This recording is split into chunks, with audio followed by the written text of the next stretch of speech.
बिस्मिल्लाहिर्रहमानिर्रहीम। अल्लाह के नाम की तस्वीर पढ़कर अपने ऊपर दाम कर लो, सारा दिन पैसों से खेलोगे इंशाल्लाह। हज़रत अबू हुरैरा से रिवायत है कि मैंने हुज़ूर नबी करीम सल्लल्लाहु अलैहि वसल्लम को फरमाते हुए सुना, अल्लाह ताला ने रहमत के 100 हिस्से बनाए हैं, जिनमें उसने 99 हिस्से अपने पास रख लिए और एक हिस्सा ज़मीन पर नाज़िल किया। सारी मखलूक जो एक दूसरे पर रहम करती है, ये उसी एक हिस्से की वजह से है।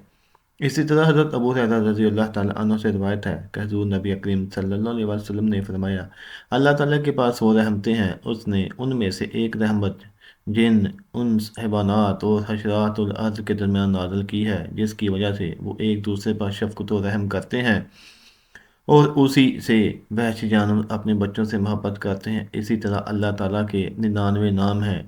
हर एक नाम की अपनी अपनी फजीलत है। इन नामों में से एक नाम है जो सुबह सुबह पढ़ेगा, अल्लाह सारा दिन उस पर अपनी रहमतों बरकतों के दरवाजे खोल देगा।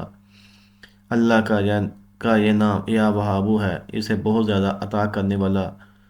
वहाब के मैंने ये हैं कि बगैर किसी इवज़ बगैर किसी गरज के लोगों को अता करना। ये बंदा जो बंदा या वहाबू का व्रत करता है, अल्लाह पाक उसकी दुआएं कबूल फरमाते हैं, उस पर रिज़्क़ बंद दरवाजे खोल देता है, अपने खजानों के मुंह खोल देता है। या बहाबू, ये वो इसमें मुबारक है जो हज़रत सुलेमान अलैहिस्सलाम कसरत से पढ़ते थे। इसी वजह से अल्लाह पाक ने नहीं जिन्होंने उसकी बादशाह से नवाजा।